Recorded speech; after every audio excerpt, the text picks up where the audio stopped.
Marlowe stars Liam Neeson, Diane Kruger, and Jessica Lange, and it's out in theaters this weekend, guys. Now, I went out and saw it, and I liked it. But you got to know this going in. It's a film noir. It's a slower-paced film, a mystery movie, and the synopsis reads: in the late 1930s Bay City, a brooding down on his luck detective is hired to find an ex-lover of a glamorous Harris. Now, knowing that this is film noir, you have to expect a different pacing here. This isn't traditionally, okay, they meet, they fall in love, they can't be in love, so they separate, and then they realize they love each other in the end. That kind of style, that classic like 3-act structure. No, film noir is not like that. It's a very different pacing. It's a very different style of story, and it's a very different style of mystery too. Because this movie is more about like, not like a whodunit kind of mystery, but it's more of a why did they do it mystery kind of thing.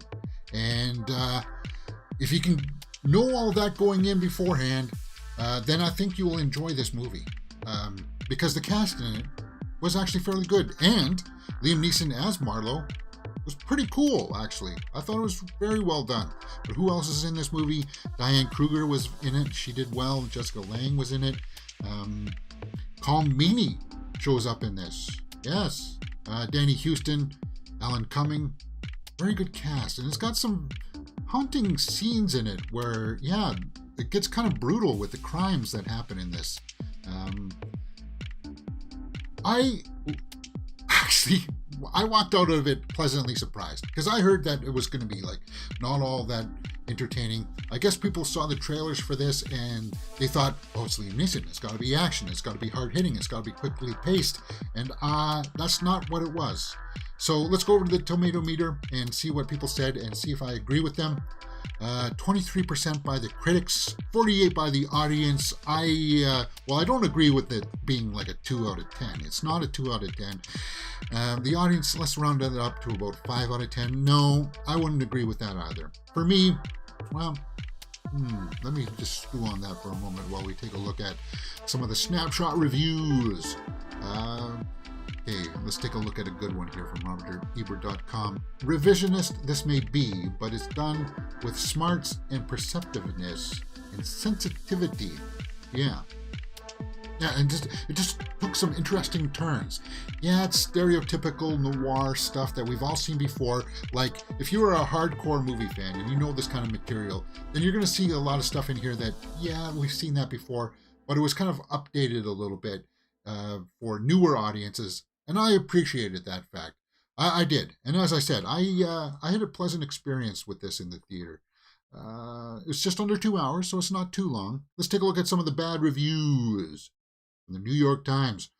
The cast is large, and the costume and set designs have been kept busy with period details, but Marlowe neither dutifully copies nor cleverly updates detective movie tropes. I think it does. He calls it out sometimes when he knows people are lying to him. He's like a gumshoe, right? Merely cosplays of 1930s detective movie, taking us from two-listed private dick to icy rich client to corruption among the powerful, as though we hadn't seen all this countless times before. Well, you have, because you're a film buff. That's what I'm saying. This guy, he is a film buff. I'm familiar with his work. If you are immersed in this stuff, then yeah, you're going to see this before. But if you haven't seen this kind of movie before, then I think this one will work for you and for an updated audience. So I would say give it a chance, but expect that slower pace, expect a different structure, the way that the story is delivered to you. And it does have some really cool payoffs. And as I said, Danny Houston there plays one of the bad guys in it, and he's pretty cool too. Alan Cumming, small few scenes in there.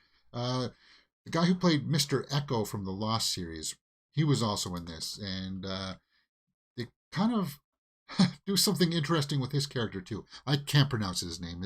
I'll butcher it. Adewale Akinnuoye-Agbaje.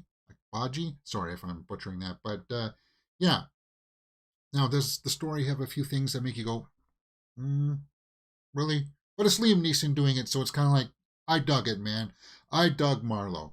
Now, There was another Liam Neeson movie that came out a few years ago that I was rather harsh on, and I'm going to pull that up right now because I went into that movie also thinking that it was going to be an action movie, but it wasn't. It was a neo noir, and I wish I had known that going in. So that's why I'm telling you this stuff, guys, now. Before you go see it, to expect the different style of story structure. And that movie that I reviewed was called Blacklight. 11% by critics, 82% by the audience. But I didn't know that it was going to be like a neo-noir. So I was very harsh on it when I came out. So I was on the side of the critics there. But as you can see, the audience warmed up to it, right? Once they realized, oh, it's supposed to be a different style. It's supposed to be a little bit slower. And if you can get into that, Marlowe delivers. I say Marlowe delivers and is worth the look in the theaters this weekend. Hey, if you're not going to go see Ant-Man and the Wasp, Quantumania, and you're in the mood for something just a little bit different, a little bit slower in pace and tone, something very deliberate. Marlowe is deliberate in what it does on the screen, for sure. And I dug it. I dug his interactions with the cops and stuff like that. As I said, Colm Meaney shows up in there and stuff like that. So it's good. I enjoyed it for what it was. Marlowe, I would not give as low as what these people were giving it. I would probably end up giving it probably a 6.5 out of 10, maybe for Marlowe, maybe even a 7, guys. That's what I felt about it. Did you go out and see it? Are you going to go see it?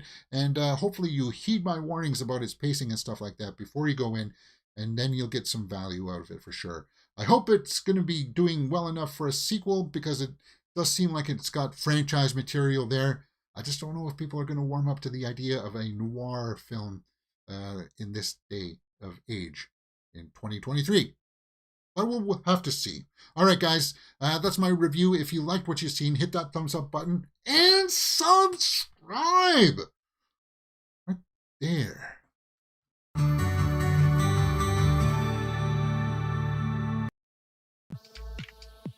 Yeah, Blacklight. I remember coming out of Blacklight and just being, oh, what the heck was this?